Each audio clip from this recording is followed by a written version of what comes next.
Seguramente la mayoría de ustedes ha escuchado alguna vez que la sangre pesa más que el agua. ¿Han oído eso? La sangre es más densa que el agua. Bueno, la idea detrás de esa frase es que los vínculos familiares suelen ser muy poderosos. Tanto que algunos pierden la objetividad cuando están defendiendo a uno de los suyos. Cuando está siendo atacado por alguien de fuera del clan. No, tiene que ser el otro que esté mal, no mi hermano, no mi hijo, no mi primo. La sangre pesa más que el agua. Sin embargo, ese dicho tiene sus excepciones. Dos personas pueden ser de una misma familia y llevarse muy mal. De hecho, en Proverbios capítulo 18, versículo 24, dice que hay amigo más unido que un hermano. Pero si hay un lugar en el que esta frase no debería tener excepciones, es en la iglesia.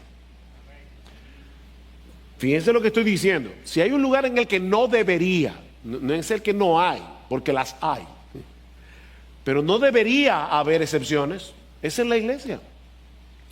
Dice en Efesios capítulo 2, versículo 19, que los creyentes somos ahora miembros de la familia de Dios. Los creyentes somos una familia debido a la sangre que Cristo derramó en la cruz. Ahora le pertenecemos a Él y nos pertenecemos unos a otros. Mis hermanos amados, nosotros somos, en el sentido más alto de esa frase, hermanos de sangre, por la sangre de Jesús. Somos hermanos de sangre. Pablo dice en Romanos capítulo 12, versículo 5, que los creyentes somos un cuerpo en Cristo e individualmente miembros los unos de los otros. Somos miembros los unos de los otros. Es por eso que en Efesios capítulo 4, versículo 3, Pablo nos exhorta a preservar la unidad del Espíritu en el vínculo de la paz. No tenemos que crear esa unidad, sino preservar la que ya existe, a pesar de las diferencias que podamos tener en cosas que no son esenciales.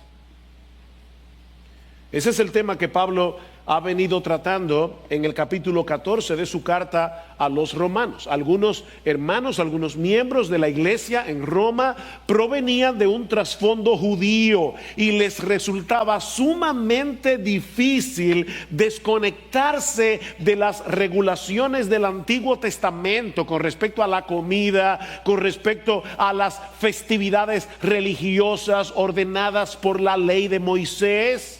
Lamentablemente en algunas iglesias cristianas evangélicas en el día de hoy parece que tienen el mismo problema aunque no son judíos. Celebran la Pascua, tocan el shofar, tienen una estrella de David, un montón de cosas judaizantes en la iglesia evangélica, tristemente. Parece que no se enteraron que ya Cristo derribó esa pared. Pero muchos otros miembros de la iglesia en Roma provenían de un trasfondo gentil, y para aquellos que nos visitan no estoy hablando de gente amable, estoy hablando de personas que no eran judías. El mundo para el judío se dividía solo en dos: estaban los judíos y luego los gentiles. No habían más opciones, y la mayoría de los hermanos de la iglesia en Roma provenía de un trasfondo gentil. Ellos sabían que en el evangelio tenemos libertad de comer de todo lo que se vende en la carnicería, como decía Pablo en primera los Corintios capítulo 10 versículo 25, de todo lo que se vende en la carnicería, comed sin preguntar nada por motivos de conciencia. Ellos sabían que ya no tenemos que guardar esas fechas del calendario religioso de Israel. Y esas diferencias estaban amenazando la unidad de la iglesia en Roma, como hemos visto ya. Los creyentes que tenían más escrúpulos de conciencia, y a los que Pablo les llama débiles en la fe, o sea, ellos no estaban seguros si por su cristianismo ellos podían hacer ciertas cosas. Ellos decían, yo no creo, por eso eran débiles en su fe, yo no creo que yo deba comer carne de cerdo, yo no creo que yo deba dejar de guardar la Pascua. Eran débiles en su fe. Y esos creyentes débiles estaban juzgando a los fuertes. Estaban condenando a los fuertes por el uso de su libertad cristiana. Mientras que los creyentes que tenían una conciencia mejor informada, los hermanos fuertes, ellos estaban menospreciando a los débiles en la fe y estaban siendo insensibles en el uso de su libertad. De manera que ambos grupos estaban faltándole a la ley del amor y estaban mal representando a Jesús. Mis hermanos, solo puede haber unidad en la iglesia cuando todos nos vestimos de Cristo, en dependencia del Espíritu. Y esa unidad, esa armonía glorifica a Dios, como vemos en los primeros 13 versículos del capítulo 15 de la carta a los Romanos, que ya Eric leyó hace un momento y que vamos a considerar en la mañana de hoy. Noten el versículo 6. Para que unánimes a una voz glorifiquéis al Dios y Padre de nuestro Señor Jesucristo. Yo quiero que ustedes disfruten de unidad y armonía. ¿Para qué? Para que puedan glorificar a Dios. Versículo 7. Por tanto, aceptaos los unos a los otros, como también Cristo nos aceptó para la gloria de Dios. Versículo 9. Cristo vino para que los gentiles glorifiquen a Dios. Por su misericordia, la unidad y armonía en la iglesia glorifican a Dios. Y lo que vamos a ver en esta mañana es que en estos 13 versículos de Romanos 15 hay básicamente dos exhortaciones. Y obviamente, mis hermanos, nosotros queremos ver el bosque, no podemos detenernos a ver cada árbol. Pero hay dos exhortaciones aquí. La primera es que en vez de vivir para agradarte a ti mismo, debes procurar el bienestar de tus hermanos en la fe. En vez de vivir para agradarte a ti mismo, debes procurar el bienestar espiritual de tus hermanos en la fe. Noten el versículo 1. Así que nosotros, los que somos fuertes, debemos sobrellevar las flaquezas de los débiles y no agradarnos a nosotros mismos. ¿Se dan cuenta cómo Pablo se coloca a sí mismo en el grupo de los fuertes? Nosotros que somos fuertes. Ahora, esto es algo sorprendente si tomamos en cuenta el trasfondo religioso del apóstol Pablo. Pablo no solamente pertenecía al judaísmo, sino que Pablo llegó a ser un judío sumamente escrupuloso en el cumplimiento de la ley. En su carta a los Gálatas, Pablo dice de sí mismo que él aventajaba a muchos de sus compatriotas, mostrando mucho más celo por las tradiciones de mis antepasados. O sea, Pablo dice, busca cualquier judío, yo era más celoso que él. Al punto que llegó a perseguir a la iglesia. Pablo era un hombre con celo por su ley. Pablo se esforzaba en cumplir al pie de la letra todas las regulaciones de la ley. Pero cuando se encontró con Cristo en su camino a Damasco, Pablo tuvo que releer todas las escrituras que había aprendido desde niño, pero ahora teniendo puestos los lentes de Jesús. Y yo tengo particularmente la opinión, y otros opinan igual, pero esto es una especulación, que cuando dice que Pablo se fue a Arabia por 3 años, la región que se conoce como Arabia en aquellos días no es la que nosotros conocemos hoy como Arabia, era una región bastante desértica. Y algunos se preguntan, ¿qué hizo Pablo esos 3 años en Arabia, en esa región donde casi no había gente? Bueno, yo creo que Pablo se sentó a leer su Biblia otra vez y a decir, yo estaba confundido, déjame volver a reaprenderlo todo, viendo a Jesús en cada parte del Antiguo Testamento. Y de esa manera Pablo llegó a comprender que todas esas regulaciones, todas esas ceremonias de la ley no eran más que una sombra que apuntaba hacia Jesús. Una sombra. Su entendimiento del evangelio liberó su conciencia. Pablo adquirió una nueva perspectiva de la vida. De manera que Pablo pudo haberle dicho a los hermanos fuertes de Roma: nosotros somos los fuertes. Nosotros tenemos un mejor entendimiento del evangelio y de sus implicaciones. Por lo tanto, nos toca a nosotros decidir lo que se puede y no se puede hacer en la iglesia. ¿Eso fue lo que hizo Pablo? No. No. Eso es lo que yo creo que muchos haríamos si estuviéramos en el primer siglo. Nosotros somos los fuertes. No, mis hermanos. ¿Qué pasa en una iglesia donde los débiles son presionados a practicar las mismas cosas que se permiten los fuertes, que los llevamos a pecar? Porque ellos no lo están haciendo con una limpia conciencia. Ellos siguen pensando que es pecado. ¿Recuerdan el ejemplo del bizcocho de la semana pasada? Mi amigo cumpleaños, quiero regalarle un bizcocho de Nutella o un bizcocho de ciruela. Yo me acuerdo que él me dijo una vez que era alérgico, no sé si a la ciruela o a la Nutella. Bueno, yo no tengo tiempo para averiguar eso ahora. Le voy a comprar el bizcocho. ¿Y el que se toma un Benadryl? No, eso no es amor.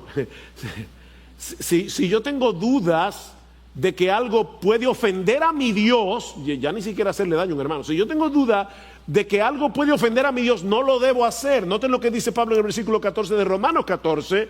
Yo sé y estoy convencido en el Señor Jesús de que nada es inmundo en sí mismo, pero para el que estima que algo es inmundo, para él lo es. Los hermanos fuertes de Roma no podían decir: ahora todos aquí comemos jamón. No, porque los judíos creían que la carne de cerdo era una carne inmunda. Si nosotros los obligamos a comer jamón, los estamos obligando a pecar, aunque no sea pecado comer jamón.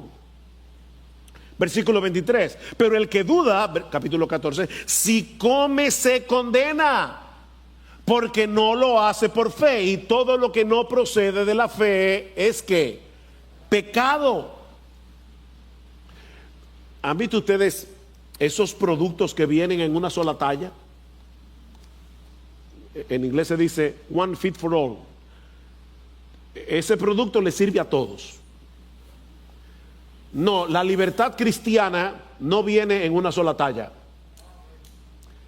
La libertad cristiana no viene en una sola talla, porque no todos tenemos las mismas convicciones en cuanto a lo que podemos y no podemos hacer en nuestra libertad. Aquellos que tienen una conciencia mejor informada deben recibir en amor a los débiles, ayudarlos con paciencia a seguir avanzando en su madurez y aún a tener la disposición de limitar su libertad en ciertas ocasiones. Versículo 2, cada uno de nosotros agrade a su prójimo en lo que es bueno para su edificación.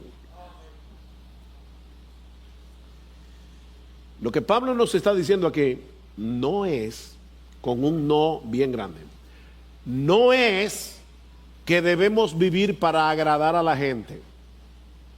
Eso es importante aclarar, porque mira, mi hermano, la Biblia dice claramente que el que vive para agradar a la gente no puede vivir para agradar a Dios.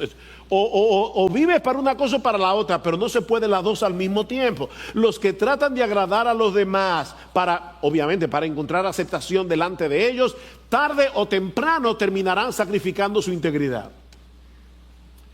Otra vez, escribiendo a los Gálatas, Pablo les dice en el capítulo 1, porque busco ahora el favor de los hombres o el de Dios, o me esfuerzo por agradar a los hombres. Si yo todavía estuviera tratando de agradar a los hombres, no sería siervo de Cristo. ¿Ven el punto? No se puede ser siervo de la gente y de Cristo a la vez, en el aspecto en que Pablo lo está diciendo aquí, porque nosotros debemos servir a los demás, pero debemos tener una limpia conciencia delante de Cristo. Así que no se trata de vivir agradando a la gente. Se trata de procurar agradar al prójimo en lo que es bueno para su edificación. Pablo fue muy preciso en sus palabras. Agradar al prójimo en lo que es bueno para su edificación. O sea, en vez de insistir en la práctica de nuestra libertad, porque ese es mi derecho, procuremos intencionalmente ayudar a los demás en su proceso de santificación y de crecimiento espiritual. Eso es lo que Pablo está diciendo aquí. En otras palabras, no seas un demoledor, sino un edificador. Hay personas que viven su vida cristiana. ¿Usted ha visto lo que es un gredar? Uno de esas aplanadoras. Cuando yo era niño, allí en San Juan de la Maguana, los niños inventan mucho, los muchachos inventan mucho. Habían unas aplanadoras grandísimas, yo no sé si Eri se acuerda de eso, pero enfrente de mi casa estaban aplanando el terreno y a los muchachos se nos ocurrió meternos adentro para que nos den vuelta. Lamentablemente a mí se me ocurrió meter el pie y ya ustedes se pueden imaginar lo que me pasó en el dedo gordo. Me lo aplastó. Bueno, lo que te estoy diciendo, mi amado hermano, es que no vivas tu vida cristiana como si tú fueras una aplanadora. Sé un edificador. Capítulo 14, versículo 19. Así que procuremos lo que contribuya a la paz y a la edificación mutua. No destruyas la obra de Dios por causa de la comida. Y el ejemplo que usa Pablo no puede ser más contundente. Versículo 3. Pues ni aun Cristo se agradó a sí mismo. Ni aun Cristo se agradó a sí mismo. Antes bien, como está escrito, los vituperios de los que te injuriaban a Dios, de los que injuriaban a Dios, cayeron sobre mí. Pablo está citando aquí el Salmo 69, versículo 9, un salmo que se cita mucho en el Nuevo Testamento y que se aplica proféticamente al Señor Jesucristo. Ese es el salmo que dice, el celo de tu casa me consume. Es un salmo profético.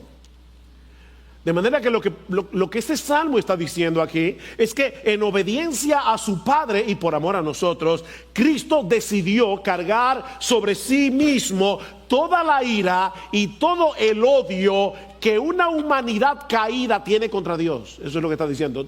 El odio que la humanidad te tiene a ti, oh Dios, yo lo tomé sobre mí por amor a mi pueblo. La muerte de Cristo en la cruz es el ejemplo supremo de alguien que puso a un lado su propio bienestar para llevar a cabo la obra de Dios en la salvación de los pecadores. Y nosotros no podemos limitar nuestra libertad por amor a los demás.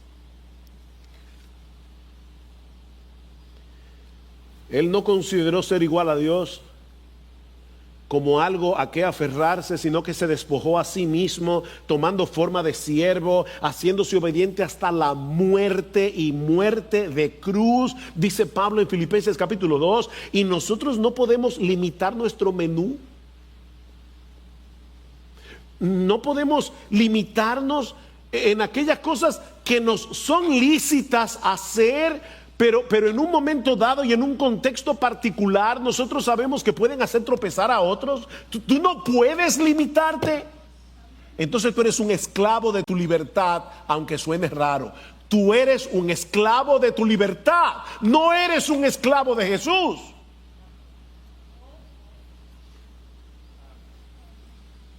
Todo me es lícito, dice Pablo. Claro, hablando de lo que no estaba prohibido en la ley. O sea, Pablo no está diciendo la fornicación me es lícita, la mentira me es lícita, el deshonrar a mis padres. No, eso no es lícito. Pero aquellas cosas que Dios no ha prohibido, dice Pablo, todo me es lícito, pero no todo conviene. Todo me es lícito, pero no todo edifica. Ahora es interesante notar el texto que usa Pablo en Romanos 15:3. Recuerden, él va a usar el ejemplo de Jesús. Él pudo haber citado Por ejemplo, uno de esos pasajes que hay en Lucas, que era muy amigo de Pablo, por cierto, acerca del nacimiento de Cristo, la encarnación del Hijo de Dios. Pablo pudo haberle dicho a los creyentes de Roma: recuerden Juan 13, cuando Cristo lavó los pies de los discípulos. No. Pablo cita el Salmo 69.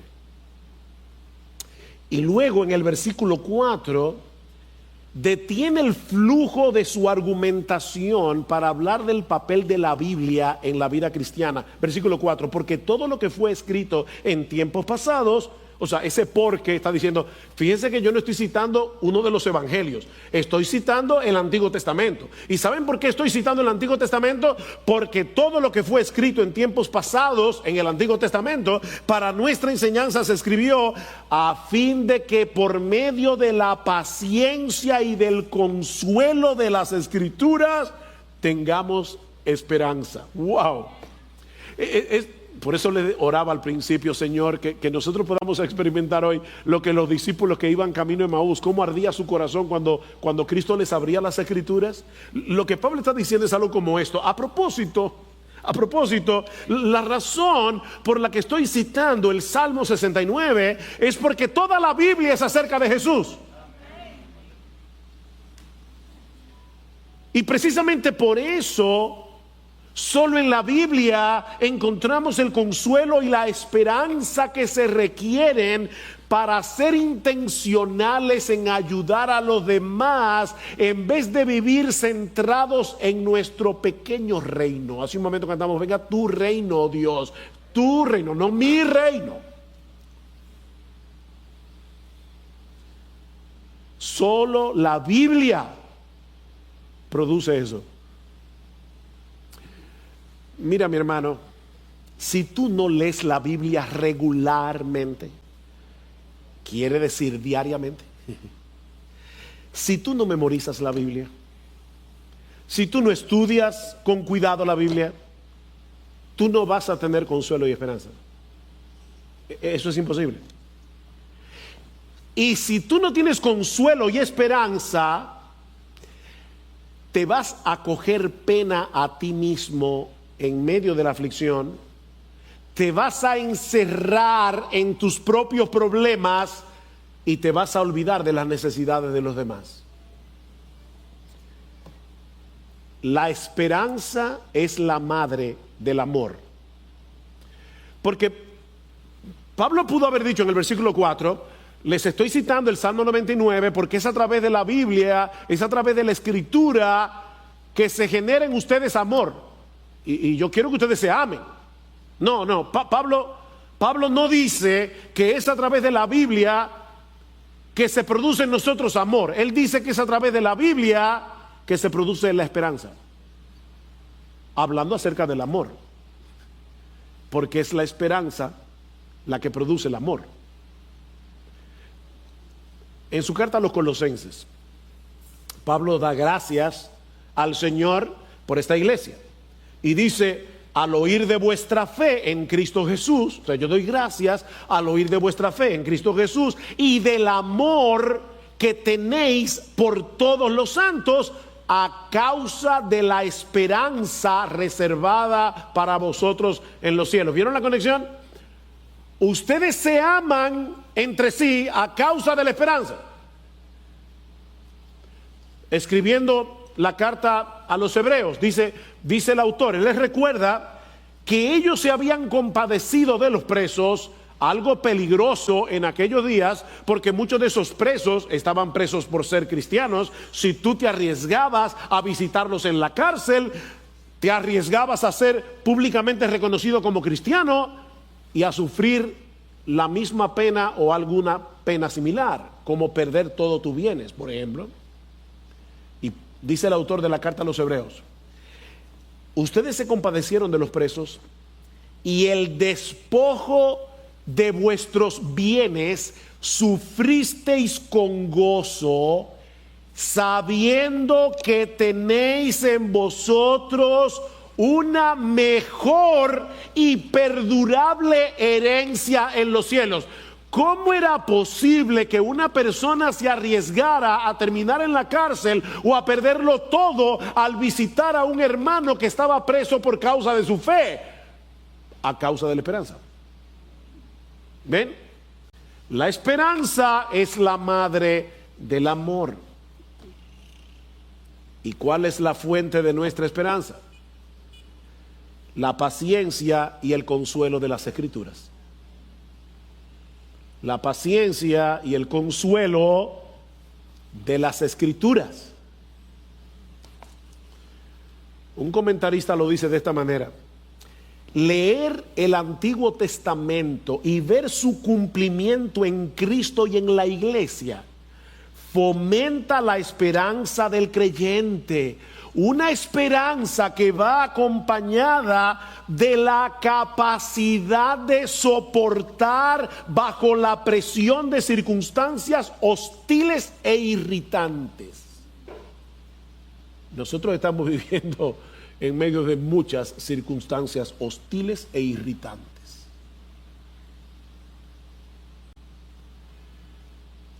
Y cómo Dios nos anima, nos fortalece en medio de estas condiciones. Versículo 4. A fin de que por medio de la paciencia y del consuelo de las Escrituras tengamos esperanza.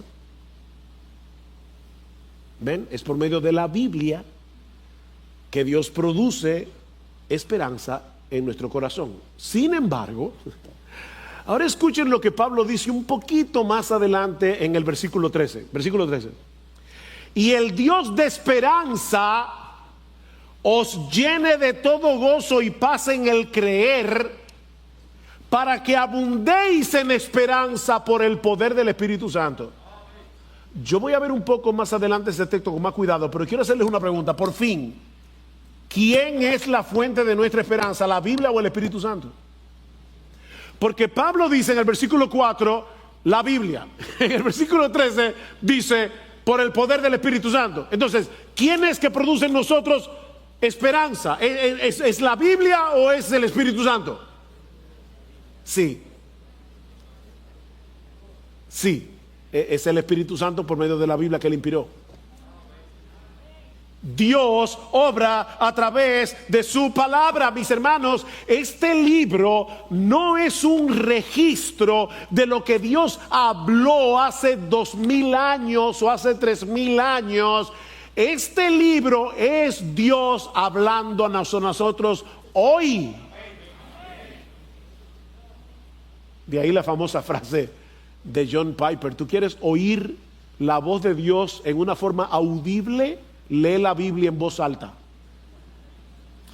Porque Dios nos habla a través de este libro. Esto no es letra muerta. Este es un libro vivo. La palabra de Dios es viva y eficaz y más cortante que cualquier espada de doble filo. Penetra hasta la división del alma y del espíritu, de las coyunturas y los tuétanos, y es poderosa para discernir los pensamientos y las intenciones del corazón.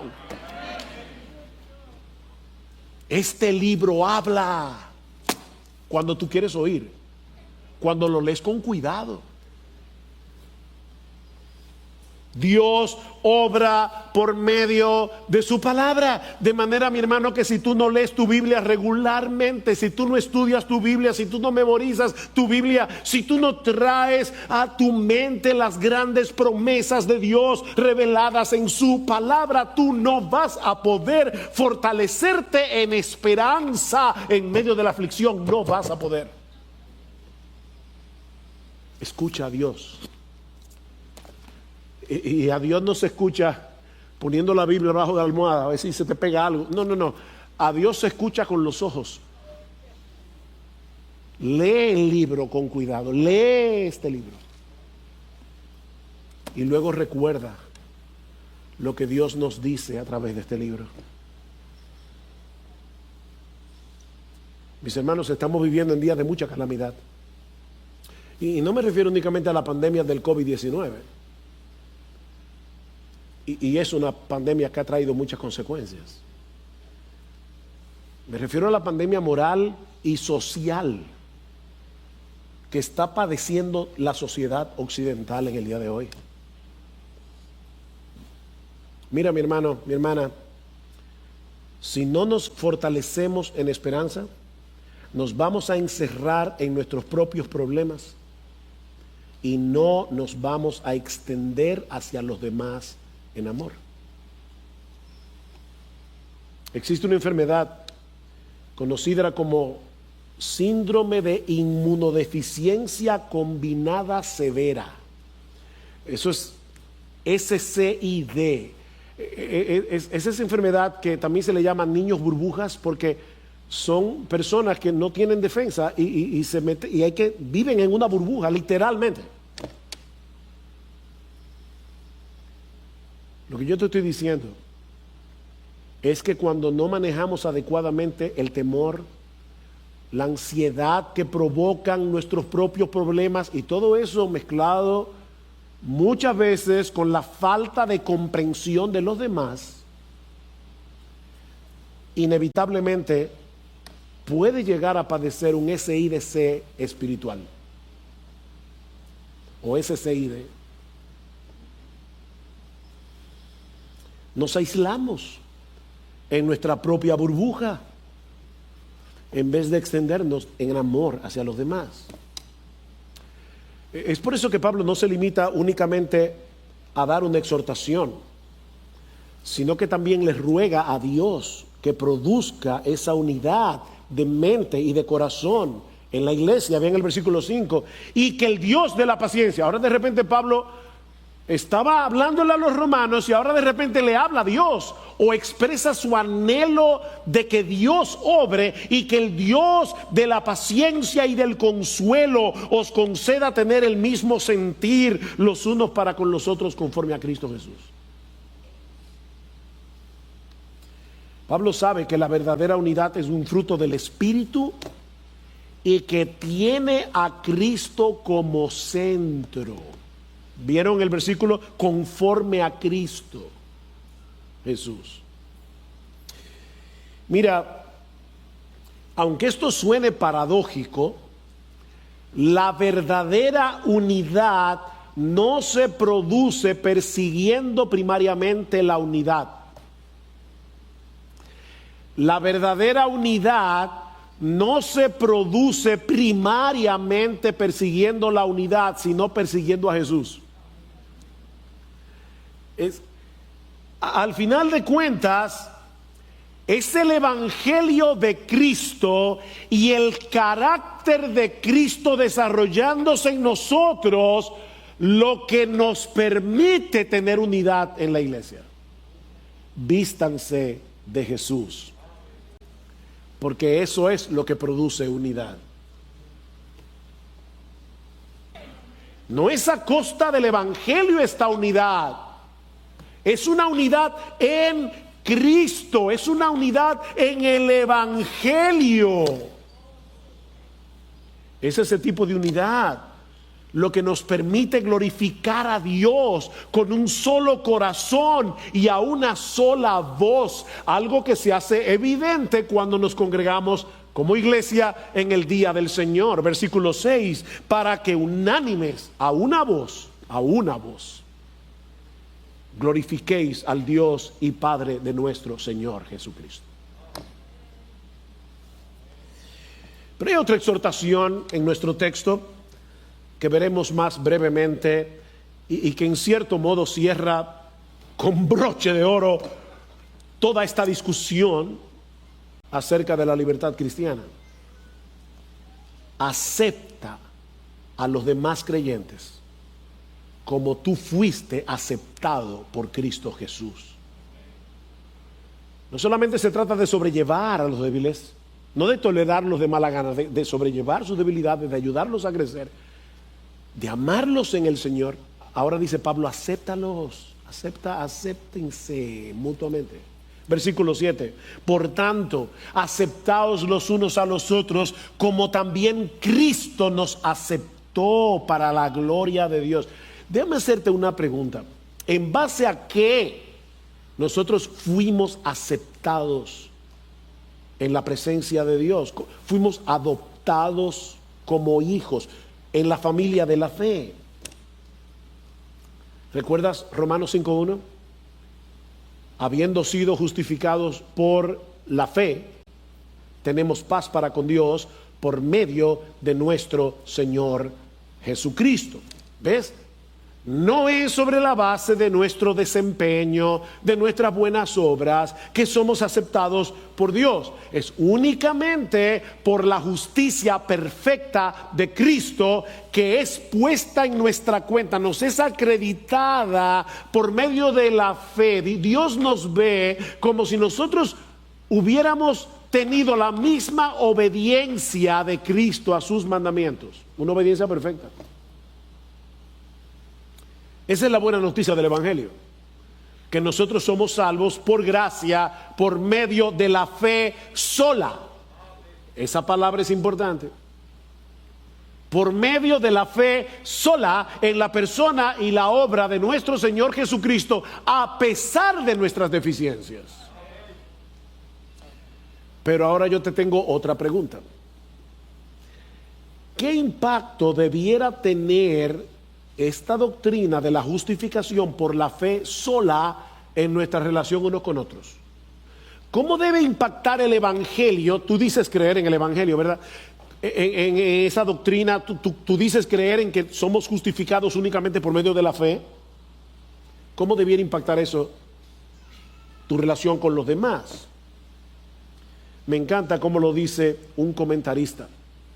Cuando asimilamos la doctrina de la justificación, que somos aceptados a pesar de nuestras deficiencias y defectos, seremos capaces de aceptar a otros a pesar de sus deficiencias y defectos. De hecho, y esta frase me impactó, la manera de determinar que también entiendes el Evangelio es ver cuánto amas a las personas a pesar de sus defectos. Esa es la prueba de fuego. ¿De verdad tú entiendes que Dios te aceptó a ti a pesar de tus pecados y defectos? Pero tú no puedes aceptar a los hermanos, algunos hermanos en la iglesia por causa de sus pecados y defectos.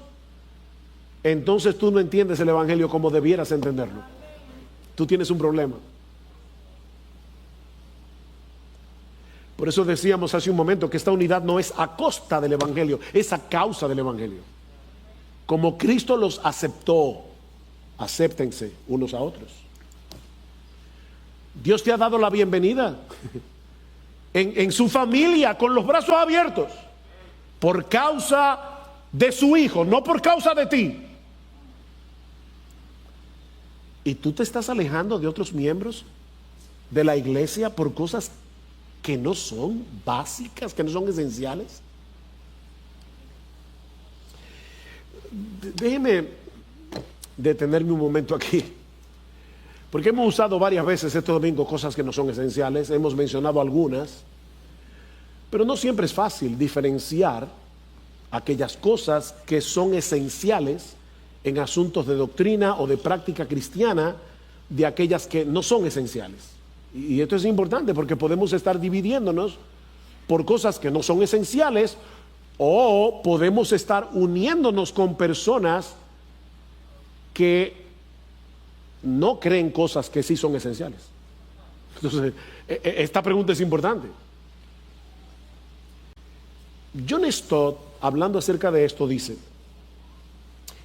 aunque no siempre es fácil distinguir entre lo que es esencial y lo que no lo es, una guía segura es que los conceptos sobre los que las Escrituras hablan con voz clara son esenciales, mientras que aquellos asuntos sobre los cuales cristianos igualmente bíblicos, igualmente ansiosos por entender y obedecer las Escrituras, llegan a conclusiones diferentes, han de ser consideradas como cosas no esenciales. Ahora, esto no es una regla infalible. Esto no se aplica en todos los casos, pero yo creo que es una buena regla general. Te lo voy a poner de esta manera. Si una persona ha confiado únicamente en Cristo para el perdón de los pecados y ser aceptado delante de Dios, y esta persona no niega ninguna de las doctrinas cardinales de nuestra fe, cree en la inspiración e inerrancia de las Escrituras, cree en la doctrina de la Trinidad, cree en el sacrificio expiatorio de Cristo en la cruz, cree en la segunda venida de Cristo y el cielo o lo que viene después, cree en la Trinidad, en las doctrinas cardinales de la Biblia, y su vida refleja el cambio que debe producir el Evangelio, entonces debes verlo como un hermano en Cristo y tratarlo como a un hermano. Puede ser que en cosas no esenciales ustedes no estén de acuerdo. Yo mencionaba algunas la semana antepasada. Aún, por ejemplo, cosas como el vino. Hay personas que dicen, beber vino es pecado, punto. Y Pablo dice, no necesariamente, la borrachera es pecado. Pero yo no te voy a llevar a ti a beber vino si tú crees que beber vino es pecado. Yo me voy a abstener, pero en mi conciencia yo sé que tengo libertad de hacerlo.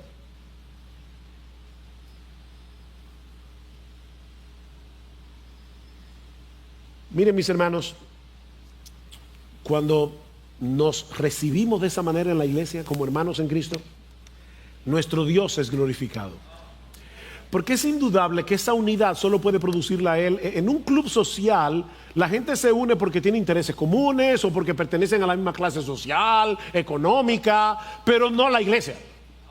No, en la iglesia Dios une personas que probablemente de manera natural nunca se hubieran unido. Imagínate que tú llegas de repente a Israel y te encuentras con una iglesia evangélica compuesta por israelíes y palestinos que creen en Cristo, adorando juntos al Señor con unidad y armonía.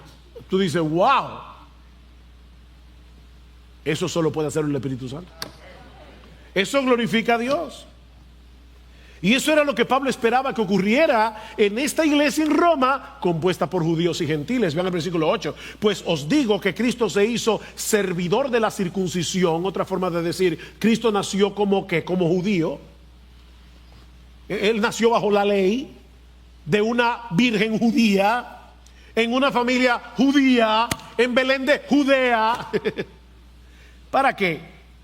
Para demostrar la verdad de Dios, para confirmar las promesas dadas a los padres y para que los gentiles glorifiquen a Dios por su misericordia. Oh, wow. De paso, ay, ese reloj. De paso, nosotros tenemos aquí uno de los argumentos más poderosos a favor del origen divino de la Biblia. ¿Saben cuál es? La unidad de toda la Biblia en la persona de Jesús. Cuando alguien me dice a mí, pruébame que ese libro es la palabra de Dios, yo le diría, no, pruébame tú que no lo es, porque las evidencias están ahí muy claras.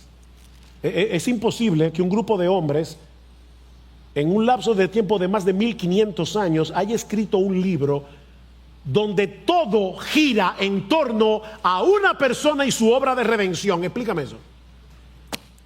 Todas las promesas de redención dadas a los patriarcas se cumplen en Cristo. El Hijo de Dios se encarnó como un judío para mostrar la fidelidad de Dios en el cumplimiento de las promesas que Él le hizo a Abraham, a Jacob, a Isaac. ¿Para qué? Para que los gentiles glorifiquen a Dios por su misericordia al hacernos beneficiarios de una salvación que no se nos prometió primero a nosotros, sino a ellos.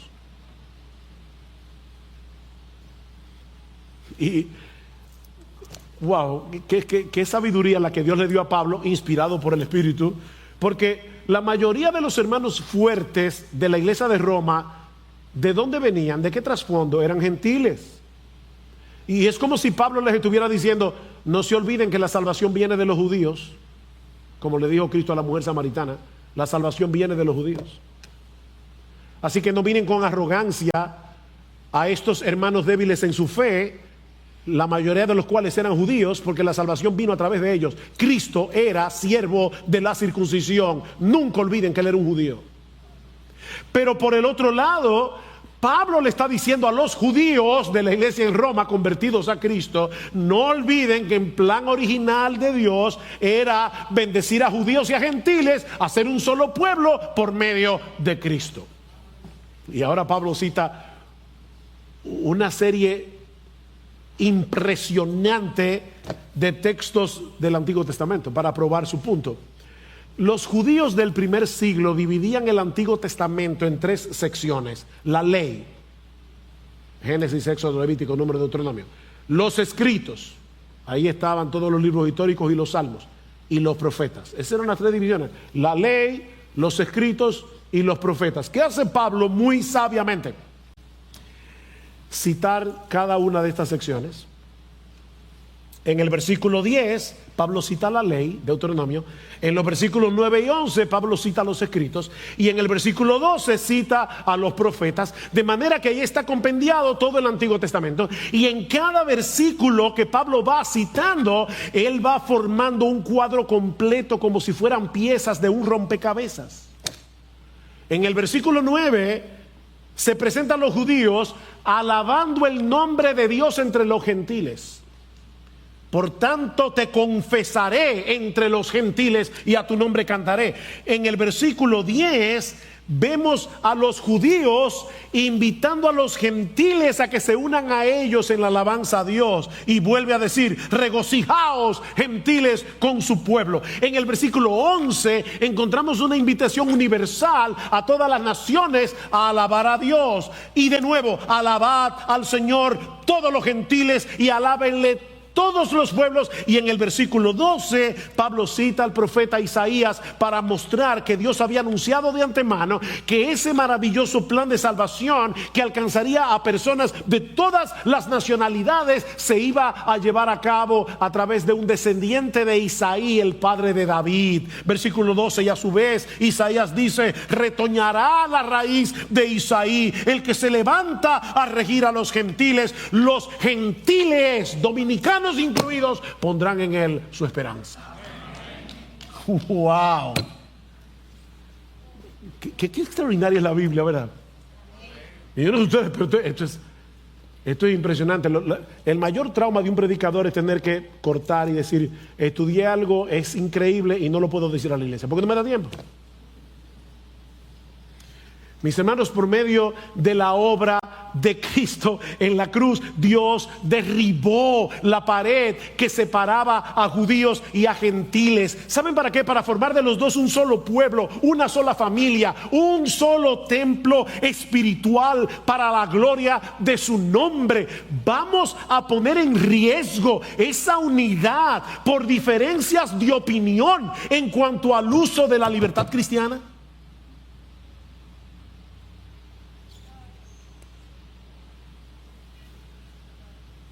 Y Pablo reconoce una vez más que aunque tú y yo somos responsables de preservar la unidad del Espíritu en el vínculo de la paz, como dice en Efesios 4, al final de cuentas Dios tiene que ayudarnos, porque esa unidad solo puede producirla Dios. Versículo 13, otra vez Pablo le ora al Señor, y el Dios de la esperanza os llene, que Él lo haga, os llene de todo gozo y paz en el creer, para que abundéis en esperanza por el poder del Espíritu Santo. Ven, en la oración anterior, los versículos 5 y 6, Pablo oraba al Dios de la paciencia y del consuelo para que podamos alabarle juntos. Ahora le pide al Dios de esperanza que nos llene de gozo y paz en el creer, para que rebosemos en esperanza, con pandemia o sin pandemia, que rebosemos de esperanza. Lo que Pablo está diciendo aquí es algo como esto: la fe que nos mueve a confiar en el Señor es una obra del Espíritu Santo. La fe la da el Espíritu Santo, no es una fe natural. Dice, por el poder del Espíritu Santo. esa fe produce gozo y paz en nuestro corazón mientras descansamos en las promesas de Dios. ¿Ven? Gozo y paz en el creer, gozo y paz mientras creemos. Tú traes a tu mente: Jehová es mi pastor, nada me faltará. Sí, yo sé que los hospitales están llenos de COVID, no hay cama. Jehová es mi pastor, nada me faltará. En lugares de delicados pastos me hará descansar. Junto a aguas de reposo me pastoreará, confortará mi alma. Me guiará por sendas de justicia por amor de su nombre. Aunque ande en valle de sombra de muerte, no temeré mal alguno, porque tú estarás conmigo. Tu vara y tu cayado me infundirán aliento. He aquí el bien y la misericordia me perseguirán, como dice el texto hebreo, todos los días de mi vida. Y en la casa del Señor moraré por largos días. Con pandemia, sin pandemia, no importa. Dios es mi esperanza. Él cumplirá su promesa. Mira la cruz. 2000 años anunciando: Cristo viene, el Mesías viene, Él quitará nuestros pecados, Jehová cargará en Él el pecado de todos nosotros. Ya Cristo vino, eso se cumplió. Ninguna de las promesas de Dios caerá a tierra sin cumplimiento. El cielo y la tierra pasará, mis palabras nunca pasarán. Confía en eso. Y esa fe produce gozo y paz.